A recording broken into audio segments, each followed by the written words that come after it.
Craig Winsett, Second Presbyterian Church. And please remain standing for the Pledge of Allegiance. Welcome. Let us pray. Eternal God, as we come together this evening, we are humbled by the opportunities and responsibilities of stewardship that you have placed in our lives. Bless our work with collegiality. Bless us with recognition of our own limitations. Bless us with patience when we fail to understand. And give us weak eyes for things which are of no account, and clear eyes for all your truth. We pray for the public servants gathered this evening. We pray for this city and community. Guide us always to labor for things beyond ourselves, to see visions and dream dreams that reflect who you have called us to be as agents of hope in this world. Amen. Amen. Pledge allegiance to the flag of the United States of America and to the republic which stands, one nation, under God, indivisible, with liberty and justice for all.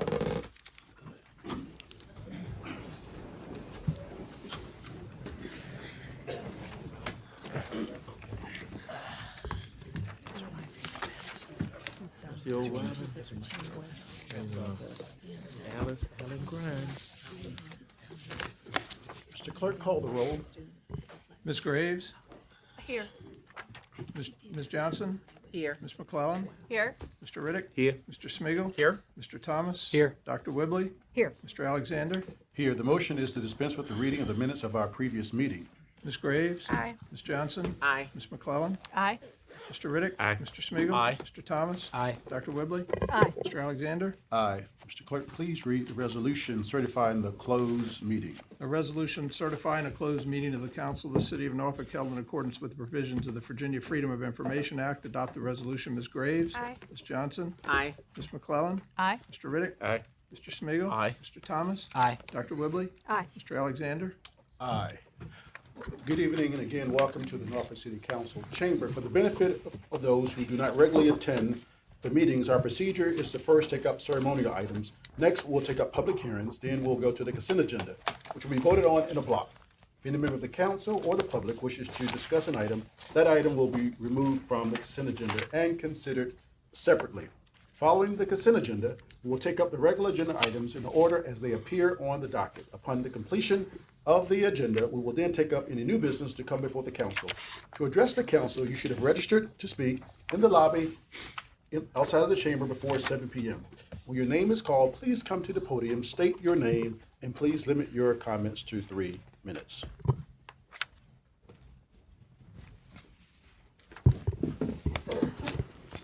Mr. Clerk, there are no ceremonial items, and so we'll go right into PH 1.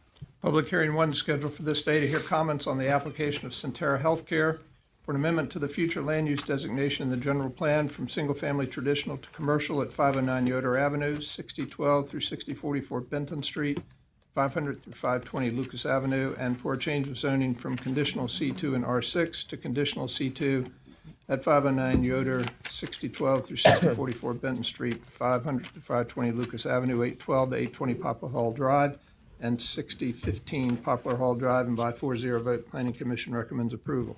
Thank you, Mr. Clerk. There's Mr. Warren Tisdale is here to answer any questions. Are there any questions from the council?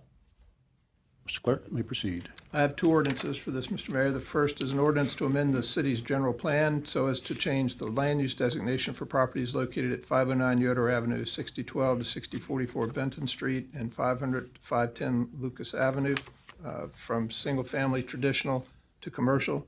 Dispense with the charter requirement for reading the ordinance and adopt. Ms. Graves? Aye. Ms. Johnson? Aye. Ms. McClellan? Aye. Mr. Riddick? Aye. Mr. Smigel? Aye. Mr. Thomas? Aye. Dr. Whibley? Aye. Mr. Alexander? Aye. And the second is an ordinance to rezone properties located at 509 Yoder Avenue, 6012 to 6044 Benton Street, 500 to 520 Lucas Avenue, and 812 and 6015 Poplar Hall Drive to conditional C2. dispense with the charter requirement for reading the ordinance and adopt. Ms. Graves? Aye. Ms. Johnson? Aye. Ms. McClellan? Aye. Mr. Riddick? Aye. Mr. Smigiel, Aye. Mr. Thomas? Aye. Dr. Whibley? Aye. Mr. Alexander? Aye.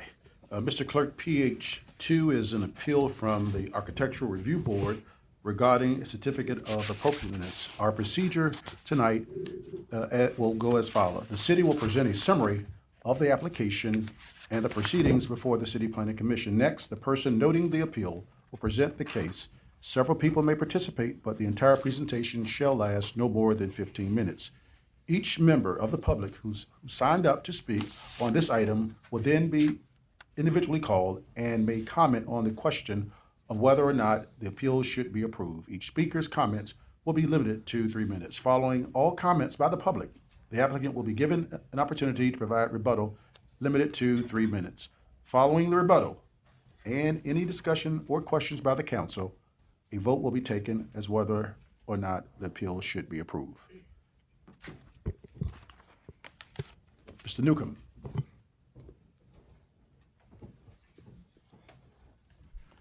Mr. Mayor, members of council, we are here today to hear an appeal that was presented to the Architectural Review Board by PM Wiest LLC, seeking to demolish the multifamily structure that's located at 616 Graydon Avenue. This property is located in the Ghent Historic and Cultural Conservation District. That district is intended to help preserve the character and the history of that community and the buildings themselves. So if you want to tear down a building in that community, you have to obtain a certificate of appropriateness. The Architectural Review Board had an application presented by the property owner. They reviewed the details that he provided, which was an appraisal of the property. It was a structural analysis of the property, and it was a presentation of a contractor who indicated what was needed to bring the property into full use. They listened to the application, they reviewed the materials, those are all provided to you in your packet, and they determined by a 5-1 abstention, with 1 abstention and 5 negative votes, that the building was not in a position to be demolished, that in fact it was economically feasible to rehabilitate the building. The applicant then exercised his right, which is to appeal that decision, and it comes before you all today. When you look at buildings in the historic district, there are several tests that you go through. The first one is the building actually identified as contributing to the historic character of the Ghent district. This building certainly is. As you can see from the photographs, it's very atypical of the apartment buildings that are in that neighborhood. If it is a contributing building, has the building demolished or deteriorated to the point where it is not feasible to restore it? The engineering study that was provided by the applicant indicated that the building certainly could be restored. The applicant then has to pursue the argument that it's economically infeasible to do so. That argument was not convincing to the board, and as I said, they voted against the application. If you determine tonight that it is that the building is beyond repair, then you should approve it. If, on the other hand, you decide that the Architectural Review Board's recommendation was a sound one, then you would need to vote against this application. Are there any questions as I wrap this up? Maybe later, Mr. Newcomb. All right, All right, thank you. thank you. Mr. Phil Wiest, or please, welcome.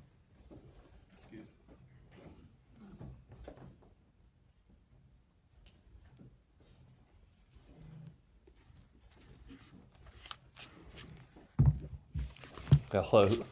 Not sure how to address y'all. I've never been to a council meeting before, so this will be my first time. Well, you're welcome, sir. And I do thank you for your time. The engineer's report address. He was talking about, Mr. Weiss, could you give us your name and your address for the record, please? yes, sir, home address or business address? Home address would be fine. Okay, home address is 860 Woodstock Road, Virginia Beach, Virginia. Yes, sir. 23464. My name's Philip Wiest, and I'm the owner of PM Wiest, which actually owns 616 Graydon. When 616 Graydon was purchased, I fully expected to renovate the building. The LLC was in a partnership. It split up. At the time, I decided that's one of the properties that I was going to sell, rather than continue forward. Upon trying to sell the building, when I purchased the building, I had a 90-day due diligence, and I had an engineer come in, which I believe the reports he has, the engineer come in. My engineer told me that the building could be jacked up and everything shimmed in place. That's what I went off of when the building was purchased. When I decided to sell the building, the same engineer firm, but a different engineer came out for the first buyer I had under contract, and told him this building needs to be tore down. Says there's no foundation under it. Now, this is the same firm that told me it could be jacked up. All right, at that time, I went in there and I dug underneath the building, jackhammered out a section of slab and dug underneath the building. There is no foundation under it, none. You dig under it, it's just mud. It's just that it was built without a foundation. It just comes up off a concrete wall with no footings whatsoever. So I have since tried for 3 years, I've had the building on the market at a loss to me. The building is assessed from the city between the building and the parking area right at $600,000. I've attempted to sell the building. I've had a contract at $310,000. I've had a contract at $330,000, and everybody that comes in and put a contract on the building, once they've gotten their own engineers to look at it, same thing. They back out of the contract during their due diligence period. So I'm at a loss of what I can do with it at this point. The engineer's report he was referring to I don't know if it's the one I received, the first one. I have since, at great cost to me, gone through different engineers trying to come up with a fix. And I have one in front of me right now that he recommends that the walls can be secured and kept from cracking, but he says at that point it'll still continue to settle. It'll just settle unevenly. Well, this whole building is brick. Every time it settles, the brick veneer is going to break and fall off the building. Everything he says in his structural engineer's report is the walls won't support the roof on the first and second floor. He says the third floor, because it's on 24-inch centers, he says the third floor is enough to support the roof, but the first and second floor would have to be completely reframed. To do that, you have to tear off all the plaster work on the walls in order to get to the framing to reframe it. So I'm at a loss as far as what I can do with it to save the building, because every engineer's report I've got says the settlement is going to continue. I can stabilize it and cause it to settle all together to keep it from cracking any further, but it's still going to settle.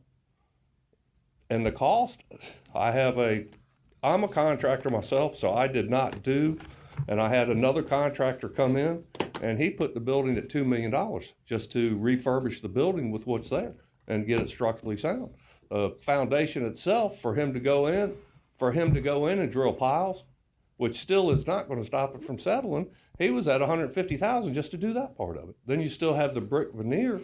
The structure is gone. I mean, it's the brick has swelled out from the building. The parapet walls that are around the roof have broke. He recommends them getting redone.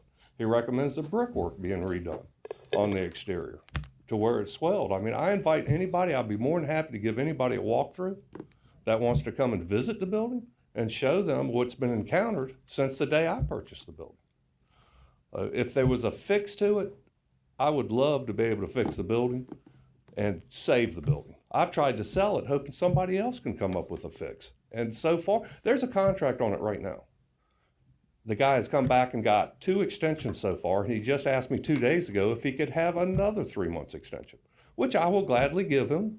You know, hopefully he can come up with something to be able to fix the building.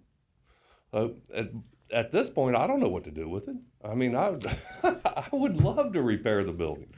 I don't want to lose a lot of money repairing it. I don't mind breaking even repairing it. At this point, I'm already into it so deep, and even if I sell it for what I've got the contract on, I'll still lose over $50,000 on it. So, which I'll take the loss. If it saves the building and allows somebody to do something, I'll take that $50,000 loss. I don't want to lose what the land value is on it, but if I lose the cost of the building besides the land value, I'm willing to eat that. I mean, I'd like to see somebody save the building. I just do not think it can be done. You know, they're asking me to do something that I just don't think can be done. And all the engineers I've referred to doesn't think it can be done. So that's pretty much all I can say on it. I thank you all for your time. You know, and I think you were given the same reports I have here. If not, I'll be glad to, you know, email them to you or, you know, however you'd like me to do it. Thank you. Anything you would like to leave, please leave it with the clerk. Excuse me? You want to leave something with the, you said you. Well, had- these are my Okay, original thank you. copies. I'd have to run. I thought you all had copies because I know they were supplied I believe earlier. that the council We- does we have do, the sir. copies. Okay, Yes, thank you. you're welcome, sir. Thank you. Mr. That question. Yeah, well, we have a question for you, sir. If you please return to the podium. Mrs. Graves has a question. Well, I actually have two. The first question I have is the first engineering firm that you hired that told you that the property was in good condition. Did you get that report in writing? Yes, I do have an engineer's report that states that the building, when I purchased it, it's in my packet, and I think y'all have a copy of it also, Okay. that the building could be jacked up and shimmed and saved. Okay. Then I don't have Subsequent the second engineer's report because that was supplied to the person that had the contract. So I Okay. didn't pay for it, so I Okay. didn't get a copy of the report. Okay. All right. I understand. Now, can I go to him at this point and try to get one? Probably so. Okay. Yeah, well, if they pay for it, they probably will give a copy, but I understand. Okay, that answers my question. I have a question for Mr. Newcomb. What, Thank you, Mr. Weiss. thank you. Can I sit? Yes, you Okay. can. Thank you. On what basis does the city believe that the building can be saved? I mean, are we looking at something totally different than what he's looking at, or how do? Mr. Weiss turned in an engineering study that you have in your packet, and it quotes approximately $200,000 to stabilize the building. That was information provided by him. And that's what the engineer studied. I don't know whether it's the first one, the second one, or the third one he's referring to. It's the one he gave to us when he was asked to turn in as evidence of his need to demolish the building. That's what was turned in. We require you to give us an appraisal. The building appraised at about $300,000. He paid, according to our records, he paid $275 for it in 2013. He is also asked to turn in a contractor's write-up on what it will take to modernize the building or to get it into usable shape. That was, according to the paperwork we have, estimated somewhere in the neighborhood of $1 million. Not two, but one. And as I said, the other was right around $190,000 to $200,000 to stabilize it. After that, you have to bring it up to code and to make it usable for rental purposes. There is, I've had contact with the gentleman he's talking to who has an offer on the property right now. There's a secondary offer, I believe, that is behind the first one, and that is to demolish it and to try to build townhouses on it. But the first one, who's been in touch with us, at this point says he intends to renovate that building. So there's currently an offer on it, and what you're saying is that there's a backup offer that is looking to demolish it. That's And what I've build been told by townhomes on people it. who've contacted us. Okay. And we still don't have a written report that says that there is no foundation on the building. There's nothing that we have in writing that says that there's no foundation on the building. That's correct. Okay. Thank you, Mr. Newcomb. Thank you. Mr. Richard Levin. Mr. Richard Levin. It's 11. It's almost 12,000 square feet. $2 million if we do it, it's not. It doesn't shock me at all. But it don't even mind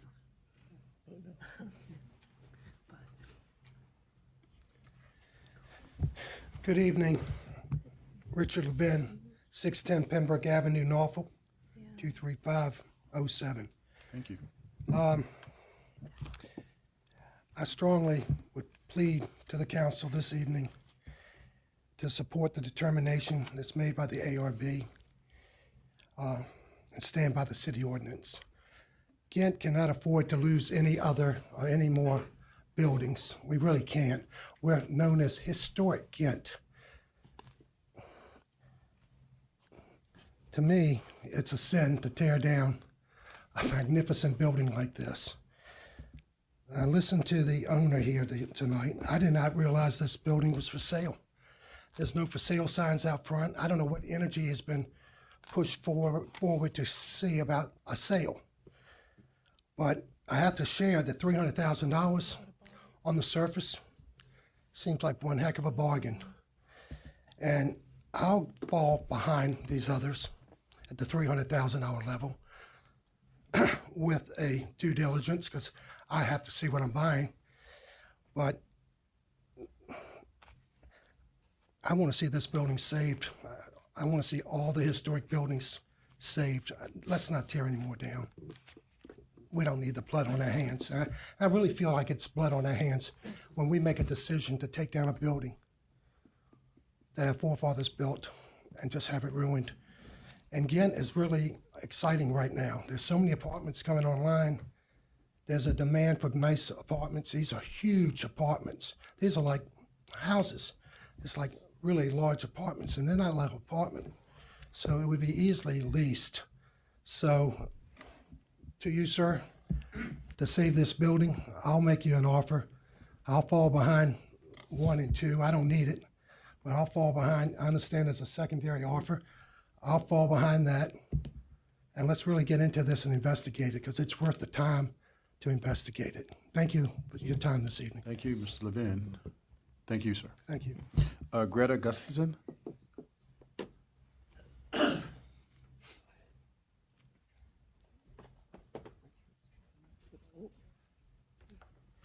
Good evening. My name is Greta Gustafson, and I reside at 421 West Butte Street in Norfolk, and have lived in the Freemason Historic District almost 40 years. It's sort of scary, but we're under the same guidelines that Ghent is.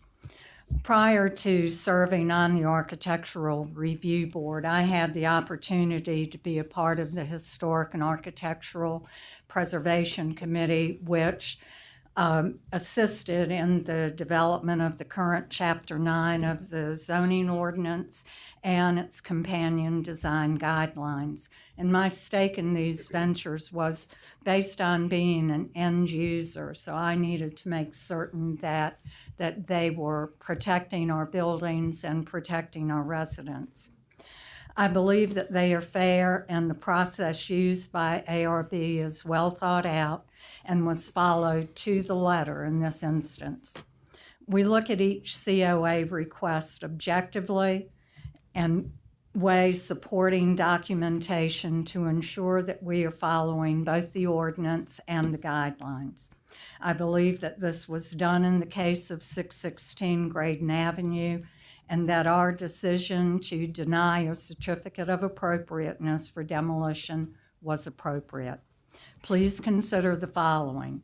616 Graydon Avenue was determined to be a contributing structure in the Ghent Historic District. Demolition would adversely affect the continuity or character of the area.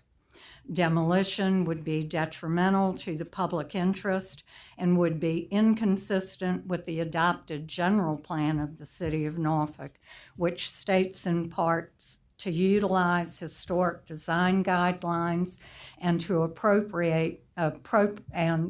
to promote the appropriate maintenance and rehabilitation of existing structures in the Ghent Historic District. Economic feasibility is not based on the current property owner's particular financial resources or particular preference of use for the structure. And most importantly, no portion of the cost associated with preservation that is related to neglect or lack of maintenance of the property by the current owner shall be considered for purposes of determining economic infeasibility. I believe that the process we followed, which ultimately led to the denial by ARB of a COA for demolition of 616 Graydon Avenue was in accordance with Chapter 9 of the zoning ordinance and the design guidelines. I respectfully request that council denies the appeal. Thank you. Alice Allen Grimes.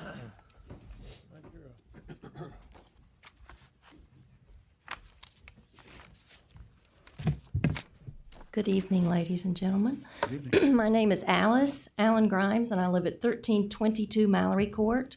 I am here on behalf of the Norfolk Preservation Alliance. Regarding the historic property at 616 Graydon Avenue, the ARB, as you have heard, in November 2016, correctly applied the city's authority under the ordinance with regard to demolition.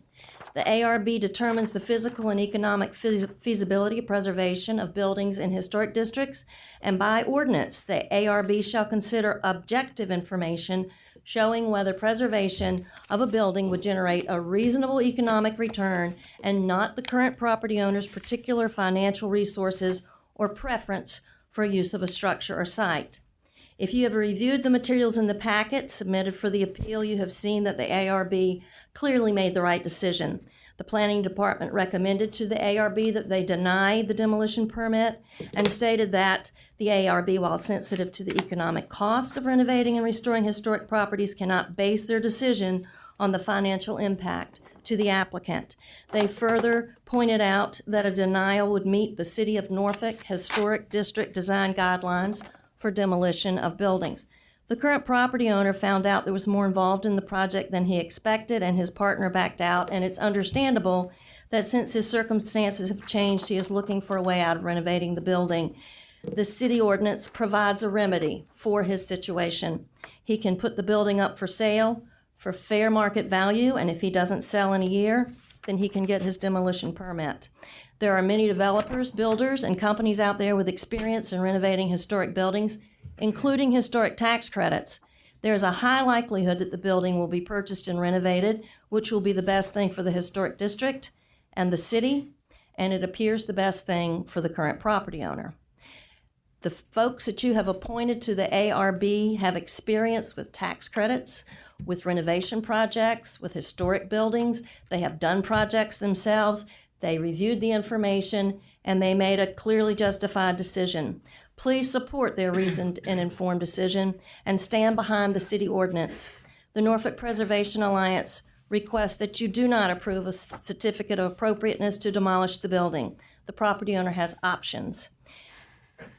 This building is a contributing structure to the listing of the North Ghent Historic District in the National Register of Historic Places. That address is listed in the National Register. So please do not support this demolition. Thank you. Thank you. Larry Remicklis.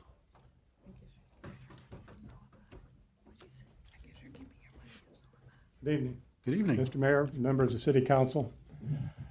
My name is Larry Remicklis. If anybody needs to write that down, it's spelled R-E-M-A-K-L-U-S. I'm a 26-year resident of Ghent, living at 908 Colonial Avenue, Norfolk 23507. You've already heard most of the reasons for not demolishing this building, and I urge you not to demolish it.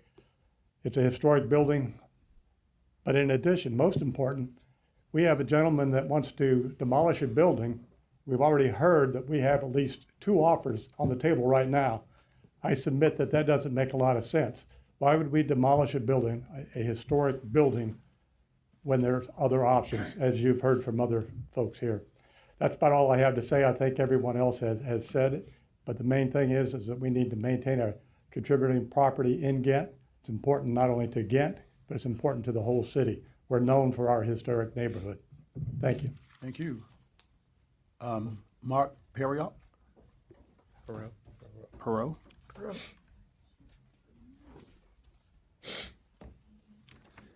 Good evening, Mr. Mayor, members of council. My name is Mark Perot. I reside at 950 Hanover Avenue, and I speak in favor of the Architecture Review Board's decision and ask you to uphold it. I think it's fair to say that we've all seen the benefits of preservation over the last 20 years in Norfolk, preservation of our historic buildings and districts is not only important because we love our history and we love the beauty of historic buildings, but it has proven to be a very powerful economic engine for the Renaissance of Norfolk. It has attracted new residents, new businesses, visitors, and we have seen the whole downtown area burgeon with development, new development and historic development. The new development largely generated by the success of the historic core and the walkable and interesting and livable area that we've created. And Ghent, it's the same thing. The ordinance, so that's why we have this strong preservation ordinance, and we have a process, and the Architecture Review Board are the experts who sit down and look at the case for proving economic infeasibility of preservation.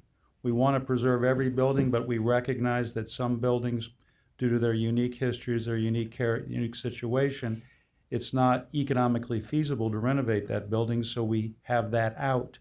But the burden of proof is on the applicant, in this case, Mr. Wiest.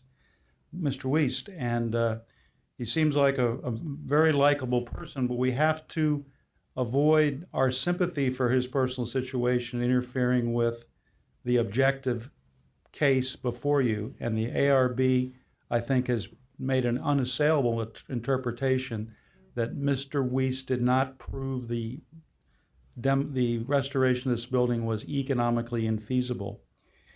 In particular, I'd repeat what Ms. Alan Grimes said regarding historic tax credits, federal and state. The state tax credit allows a 25% tax credit against allowable expenses on renovating the building. The federal is an additional 20%. So right there, 45% of the costs of renovation, including work on the foundation, are potentially a credit against taxes on this project. And Mr. Wiest can use those himself through his company, or he can broker them and sell them to other individuals. That is a powerful part of the economic case that apparently has not been brought forward at the ARB, and without that analysis, we could not possibly determine that preservation was economically infeasible. So I ask you to sustain the Architecture Review Board's decision here. Thank you very much. Thank you. The last person that signed up is Emily Burtness.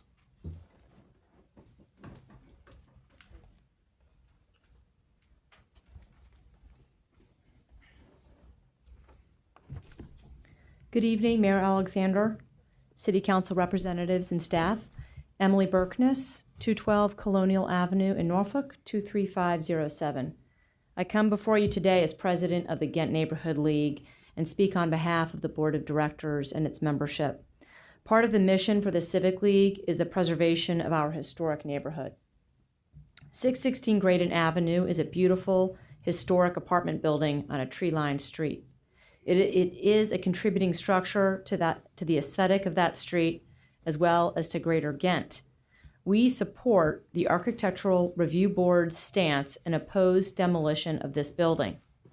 For years, the Ghent Neighborhood League has tracked the demise of several structures in our neighborhood, hoping to stave off further neglect and possible demolition.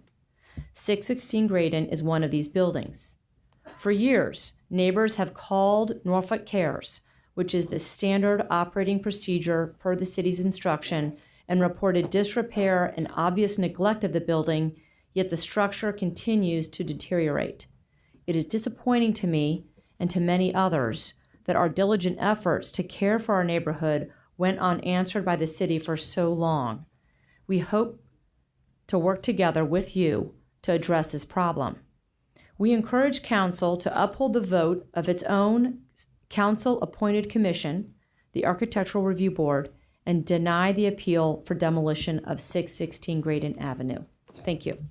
Thank you. Mr. Wiest, you have 3 minutes.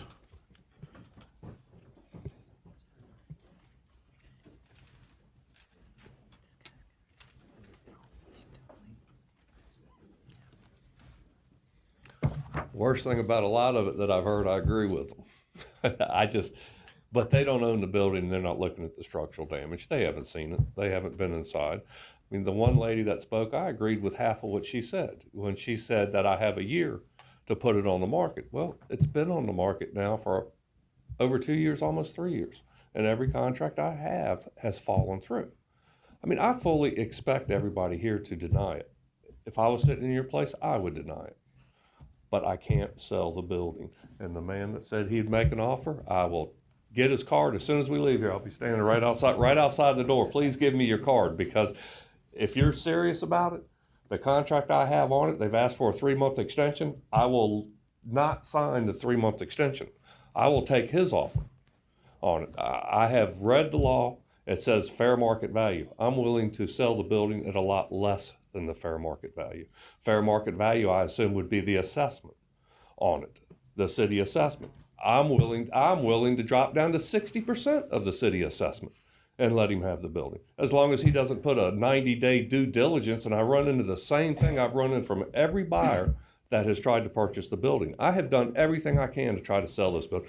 The lady says that my partner fell out and I didn't have the money. She's absolutely wrong. I don't know where she got her information from. My partner had no money to begin with. I gave him 7% of the business because it was my nephew.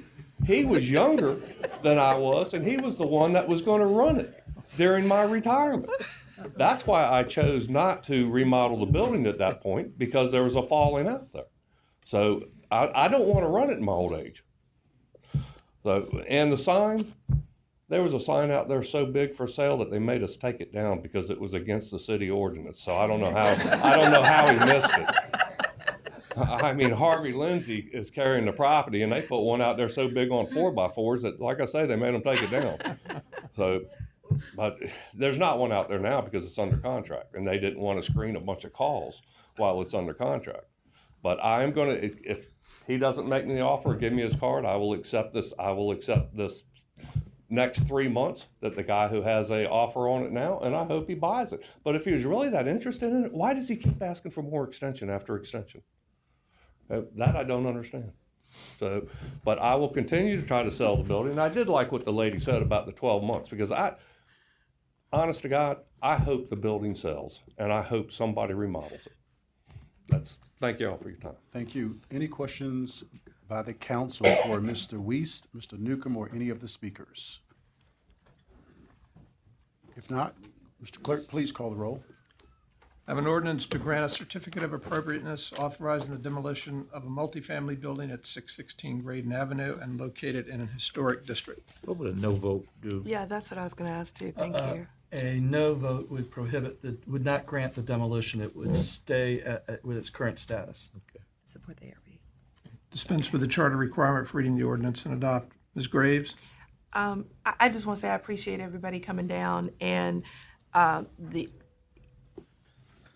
only issue that I have with this is that it was the applicant or the current owner's responsibility to provide proof that the building was in disarray to the extent where it could not, where the foundation was no good and all those kinds of things. And unfortunately, you provided a document to the opposite of that. I mean, I cannot imagine that a previous buyer would not have passed on an engineering certificate, even if you had to pay them for it, that would have proved your case. So the due diligence that you were required to bring to us to show us that this building was, at the end of its life cycle and needed to be demolished wasn't provided. And so for that reason, I am voting no, but I would advise you, if you have a buyer that is working with you and looking to purchase the building, work with the buyer that's looking to purchase the building, because there's some reason why they're still hanging on and haven't clipped the ties. So best of luck to you. Ms. Johnson? No. Ms. McClellan? As an owner of a house that was built in 1905, I feel your pain. I'm looking forward to somebody purchasing your building and restoring it. I vote no. Mr. Riddick? I also am going to vote no. quite often when I travel to the bank, I'll go Princess Anne Road to Manteo. And when I go to Westover and I sit at Westover and Manteo, and I look at the structures over in Ghent, and I think about how they were built, back during that time with no architectural review board, I don't believe. We just had good architects that came in and built, wonderful buildings. My home was built in 1918. My grandfather built it. And I humbly say that it was a magnificent structure. And if my memory serves me correctly, back in the 80s, the Norfolk City Council, Martin, was going to tear down the building where your office is now, And it's just unbelievable how we did have a period of time when the Norfolk City Council tore down everything. There was an architectural period called the Federalist period, which was a very handsome time. And the Norfolk City Council allowed people to, demolish a lot of our history. I know you didn't ask for all of that, but my vote is no. Mr. Smeagol? All right, Alice and Mark, you got 3 in a row now that we've protected, so you're winning these. No. Mr. Thomas? No. Dr. Whibley? No. Mr. Alexander? No. Okay, the motion fails. Okay. Motion failed. PH 3. Public hearing 3 scheduled for this day to hear comments on vacating and relocating that section of the Elizabeth River Trail located between Claremont Avenue and Orapac Street to a new location in the right-of-way of Raleigh Avenue, and authorize the conveyance of the vacated section of the Elizabeth River Trail to Marine Hydraulics International, Inc. Mr. Victor Brennan is here to answer any questions. I don't think the council had. No questions? Mr. Clerk, call the roll. I have an ordinance vacating and relocating that section of the Elizabeth River Trail located between Claremont Avenue and Orapac Street to a new location in the right-of-way of Raleigh Avenue, and authorize the conveyance of the vacated section of the trail to Marine Hydraulics International, Inc., contingent upon the satisfaction of certain conditions. Dispense with the charter requirement for reading the ordinance and adopt. Ms. Graves? Aye. Ms. Johnson? Aye. Ms. McClellan? Aye. Mr. Riddick? Aye. Mr. Smeagol? Aye. Mr. Thomas? Aye. Dr. Whibley? We've worked long and hard on this, and this has taken a lot of support. I don't know if the Pauls are here, but both Pauls have been a great help for us, and Victor has been a real trooper as far as representing the neighborhood and MHI. I hope all of you have a chance to see this new plan. We've really, and Mr. Perot's coming in here. He also was very active in the design for this, so it's going to be, I hope, a huge enhancement for the Elizabeth River Trail, and I appreciate all the work that everybody did. Aye. Mr. Alexander? Aye. PH 4. Public hearing 4 scheduled for this day to hear comments on the issuance of up to $3 million in general obligation bonds to finance certain costs of acquiring, constructing, and equipping capital improvements for brownfield remediation projects. No one signed up to speak. Mr. Clerk, please call the roll. An ordinance authorizing the issuance and sale of general obligation bonds by the City of Norfolk, Virginia. Dispense with the charter requirement for reading the ordinance and adopt. Ms. Graves? Aye. Ms. Johnson? Aye. Ms. McClellan? Aye. Mr. Riddick? Aye. Mr. Smeagol? Aye. Mr. Thomas? Aye. Dr. Whibley? Aye. Mr. Alexander? Aye. PH 5. Public hearing 5 scheduled for this day to hear comments on the issuance of up to $12 million in wastewater system revenue bonds to finance, with respect to the city's wastewater system, certain costs of acquiring, constructing, and equipping capital improvements. No one signed up to speak. Mr. Clerk, please call the roll. I have an ordinance authorizing the issuance and sale of wastewater system revenue bonds by the City of Norfolk, Virginia. Dispense with the charter requirement for reading the ordinance and adopt. Ms. Graves? Aye. Ms. Johnson? Aye. Ms. McClellan? Aye. Mr. Riddick? Aye. Mr. Smeagol? Aye. Mr. Thomas? Aye. Dr. Whibley? Aye. Mr. Alexander? Aye. PH 6. Public hearing 6 scheduled for this day to hear comments on approving a lease agreement between the city and Bon Secours DePaul Medical Center for the lease of a portion of certain property owned by the city at 7300 Newport Avenue. No one wishes to speak. Mr. Clerk, please call the roll. An ordinance approving a lease agreement between the city and Bon Secours DePaul Medical Center for the lease of a portion of certain property owned by the city at 7300 Newport Avenue, and authorizing the city manager to execute the lease agreement on behalf of the city. Dispense with the charter requirement for reading the ordinance and adopt. Ms. Graves? Aye. Ms. Johnson? Aye. Ms. McClellan? Aye. Mr. Riddick? Aye. Mr. Smeagol? Aye. Mr. Thomas? Aye. Dr. Whibley? Aye. Mr. Alexander? Aye. PH 7. Public hearing 7 scheduled for this day to hear comments on approving a land disposition and development contract between the city as seller and Breeden Investment Properties, Inc. as purchaser, located at 600 East Ocean View Avenue and 719 East Ocean View Avenue. Ken Paulson is here to speak. Welcome.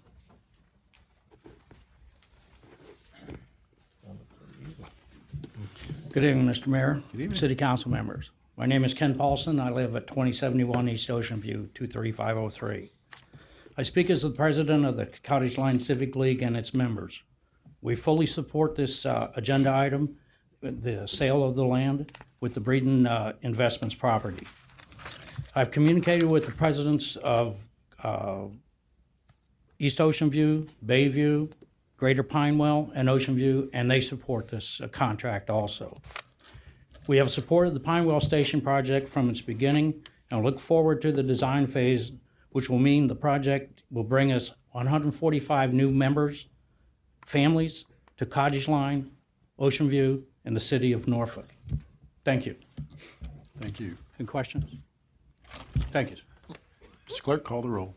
An ordinance approving a land disposition and development contract between the city as seller and Breeden Investment Properties, Inc. as purchaser for real property consisting of 6.38 acres, more or less, located at 600 East Ocean View Avenue and 719 East Ocean View Avenue in the Mr. city Clerk, of Norfolk. will you suspend for a minute? Mr. Thompson had a question. Just want to confirm that the city attorney is going to include the. Yes, what you're voting on includes the amendments that you discussed earlier. Okay, thank you. Thank you, Mr. All right, Thomas. thank you. Mr. Clerk, please proceed. Dispense with the charter requirement for reading the ordinance and adopt. Ms. Graves? Aye. Ms. Johnson? Aye. Ms. McClellan? Aye. Mr. Riddick? Aye. Mr. Smigiel? Thanks for coming down, Ken, and representing the Civic Leagues. We're really excited about getting this project finally moving forward again, and hopefully it will be developed and breaking ground sometime by the end of this year. So, aye. Mr. Thomas? I want to thank the developer for coming into the city and taking on this project. And from talking to the developer, they're well aware that it's a work in progress, that they're going to go through the Architecture Review Board and the Planning Commission, where the architecture and the site plan may change significantly, but they're undertaking that with eyes wide open, and we thank them for doing so. So I vote aye. Dr. Whibley? Aye. Mr. Alexander? Aye. Mr. Clerk, C1, C2, C3 will be taken up in a block unless otherwise noted by a council member. Approve the consent agenda. Ms. Graves? Aye. Ms. Johnson? Aye. Ms. McClellan? Aye. Mr. Riddick? Last week, could I step back? Last week we passed over C1. What was that for? You remember? I think it was. I read there are no single sales in this particular. That was at the request of the applicant. The applicant, Mr. Riddick. okay. Yes, sir. Okay. I vote aye. I think it looks pretty good. Mr. Smigiel, Aye. Mr. Thomas? Aye. Dr. Whibley? Aye. Mr. Alexander? Aye. Mr. Clerk, we have R1. Yes, sir. This item is the bid received from Crown Center Associates LLC for long-term garage parking with a term of 20 years for 145 parking spaces in the Commercial Place Garage at 520 East Main Street. Is there a recommendation from the city staff regarding the bid received from Crown Center Associates LLC? Yes, Mayor. City staff recommends that the bid by Crown Center Associates LLC be accepted and long-term garage parking agreement awarded to Crown Center Associates LLC. Is there any discussion? If there's no discussion, I will ask the clerk to please read the proposed ordinance. An ordinance accepting the bid submitted by Crown Center Associates LLC for a long-term garage parking agreement with a term of 20 years for the lease of 145 parking spaces in the Commercial Place Garage located at 520 East Main Street in the city of Norfolk. Dispense with the charter requirement for reading the ordinance and adopt. Ms. Graves? Aye. Ms. Johnson? Aye. Ms. McClellan? Aye. Mr. Riddick? Aye. Mr. Smigiel, Aye. Mr. Thomas? Aye. Dr. Whibley? Aye. Mr. Alexander? Aye. R2. An ordinance granting Bob Colley LLC, Barbara Colley LLC, Arthur Colley LLC, and Ed Holding LLC permission to encroach into the right-of-way at 1501 Colley Avenue, approximately 215 square feet, for the purpose of outdoor dining, and approving the terms and conditions of the encroachment agreement. Dispense with the charter requirement for reading the ordinance and adopt. Ms. Graves? Aye. Ms. Johnson? Aye. Ms. McClellan? Aye. Mr. Riddick? Aye. Mr. Smigiel, Aye. Mr. Thomas? Aye. Dr. Whibley? Aye. Mr. Alexander? Aye. R3. An ordinance approving a license agreement with Tidewater Textile Recycling LLC for the operation and maintenance of donation bins to benefit the Special Olympics of Virginia. Dispense with the charter requirement for reading the ordinance and adopt. Ms. Graves? Aye. Ms. Johnson? Aye. Ms. McClellan? Aye. Mr. Riddick? Aye. Mr. Smigiel, Aye. Mr. Thomas? Aye. Dr. Whibley? Aye. Mr. Alexander? Aye. R4. An ordinance approving a right of entry permitting Azalea Little League Incorporated and Fleet Park Little League, Inc. to go upon and use certain city-owned property located at 1130 Pine Ridge Road for recreational purposes. Dispense with the charter requirement for reading the ordinance and adopt. Ms. Can I Graves? ask a question? Mr. Riddick? Yeah, Fleet Park had to move from Hampton Boulevard, and when they started using the co-use of Pine Ridge Road, I think it was some understanding that that Azalea would always maintain control of it, and I'm just wondering. And I guess some of you might have received something from Azalea Little League as well about who controls this. And Mr. Attorney, how would it be how they co-use? They've coexisted for the last couple of years. And does anybody ever have preference or what? I'm afraid I don't know. I'm looking at the agreement now, and it doesn't address their relationship. It Right. just gives them a co-right. Mr. Crittenden. Yeah.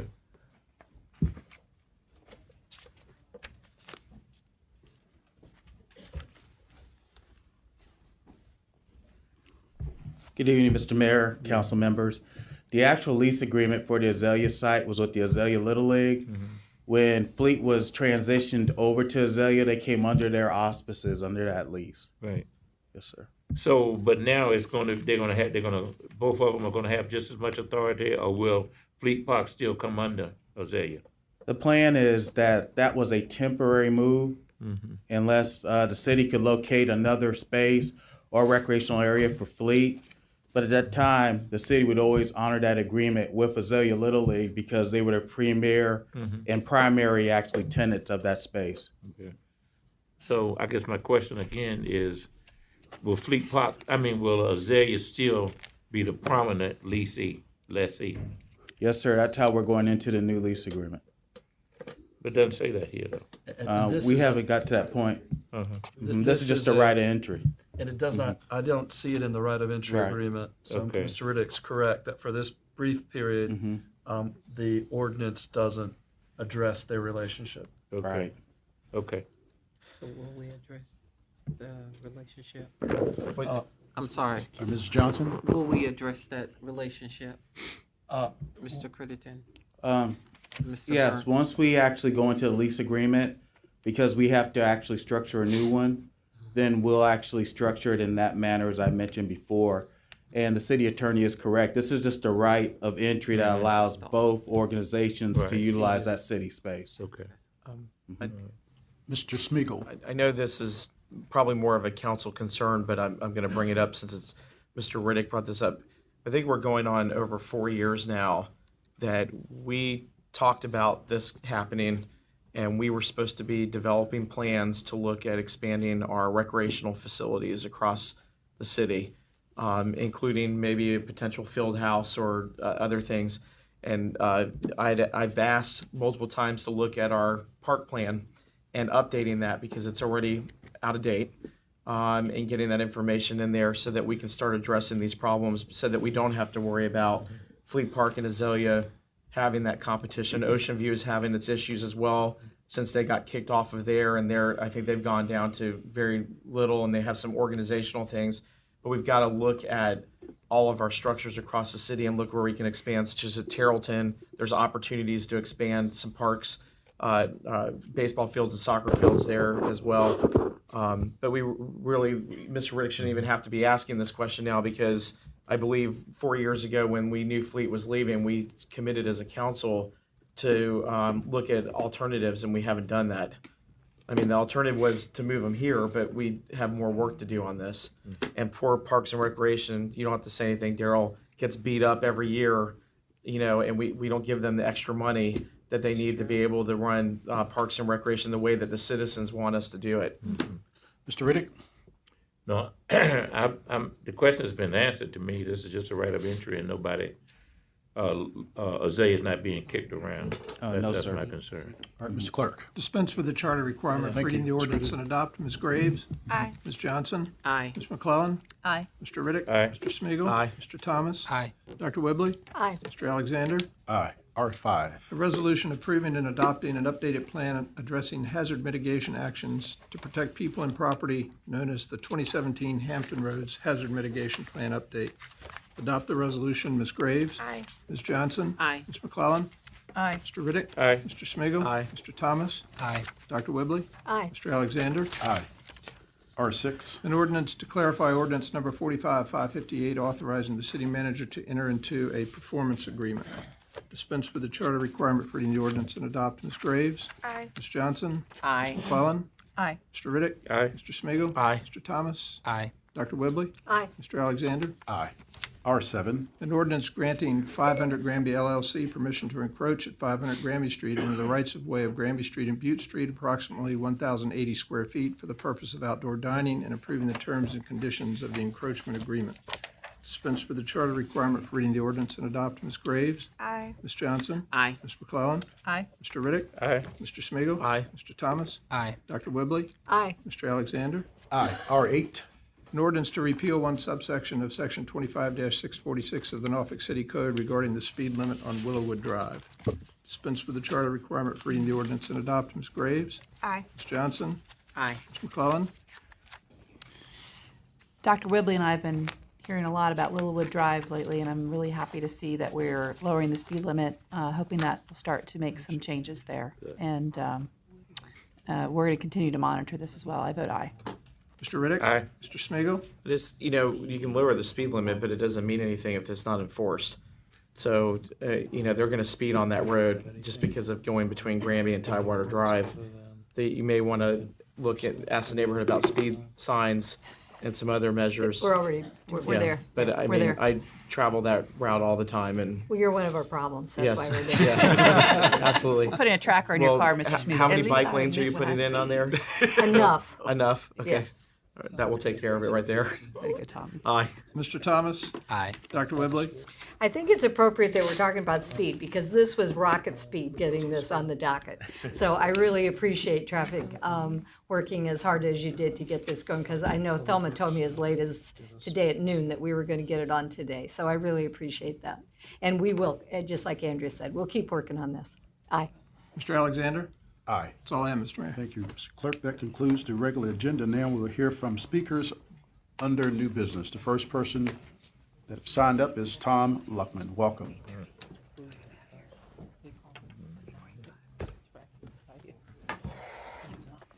Please state your name and your address. My name is Tom Luckman. I live at 3192 Galahad Drive, Virginia Beach. Welcome. This evening I represent the Retired Employees Association of Norfolk. We have some members here, so stand and be recognized. I'm their spokesman. And first, let me thank you for taking time from your busy schedules to allow our association to present our concerns to you. Hopefully the briefing was worthwhile and the contents of this folder was helpful. Please understand, in recent years, there's been nobody on the city staff who was tasked with providing council with complete retiree information. The retirement office handles pension payments and admin. The fund trustees and their actuary worry about investments in the fund status. Finance worries about budgeting and paying the annual required contribution. And executive tries to gauge your desires at budget time. Ask yourself, has staff presented you, the decision maker, with all aspects of the retiree issue? First, the money issue. It's front and center as it should be, but no one briefed past councils on what happens going forward if extended lack of funding continues as it has. You hear only that the cost of living allowance will contribute to the fund's decline. We believe this position has been overstated, is seen as the only issue, and therefore detrimental to all stakeholders. The second is the competitive issue. How will Norfolk compete going forward when 824 governmental entities and school systems in the Commonwealth provide an annual automatic COLA? Norfolk's the largest city of only 5 who does not provide an annual automatic COLA. No one in Hampton Roads, but Norfolk retirees suffers from this loss. In Norfolk alone, not the retirees of Norfolk's constitutional officers, not Norfolk Public Schools, NRHA, HRT, the Airport Authority, our universities, and community college. The question for you is, why should someone choose to work or continue to work for the city of Norfolk, where their pensions will annually erode when they can work elsewhere? And finally, the moral issue. For decades, employees have been told ad hoc COLAs was Norfolk's plan. And retirees receive these ad hoc COLAs on a regular basis since the 70s. All these years, career planning was based on this actual experience. Then it stopped. Recently, councils have tried to work around or simply not address the issue. There is no plan.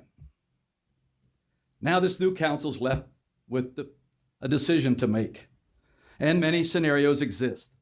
However, the Retiree Association strongly believes our recommendation of a 3.5% COLA in FY18 and 2/3 of the Consumer Price Index annually thereafter is the best alternative for Norfolk. Thank you, sir, for your comments. Danny Lee Gann.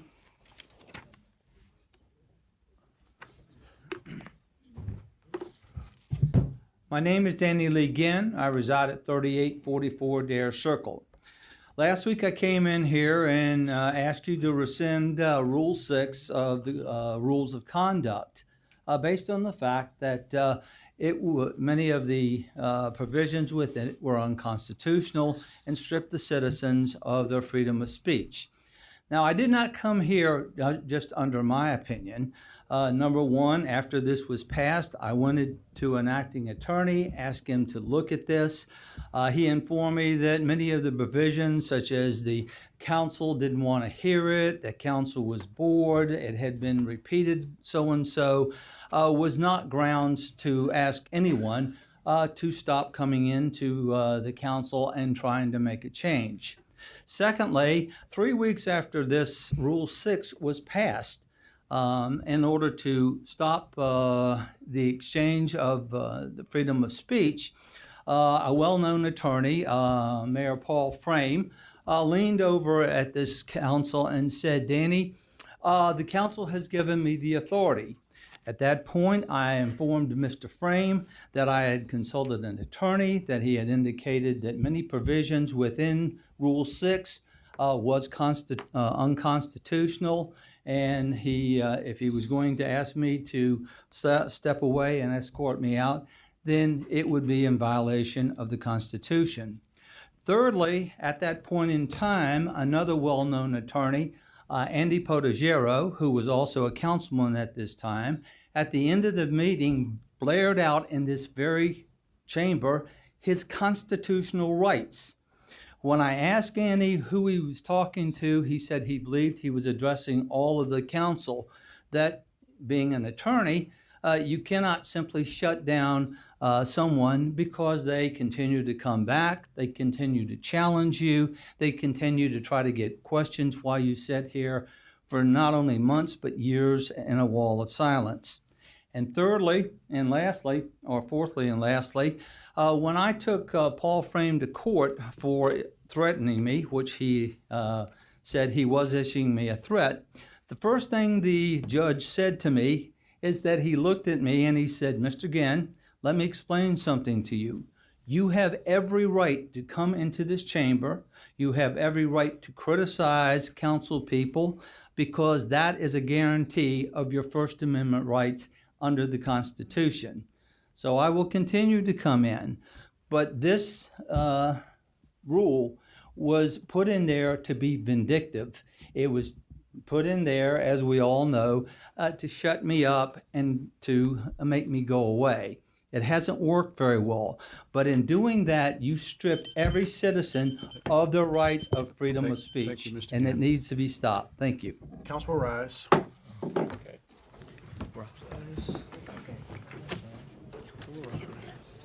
All righty then.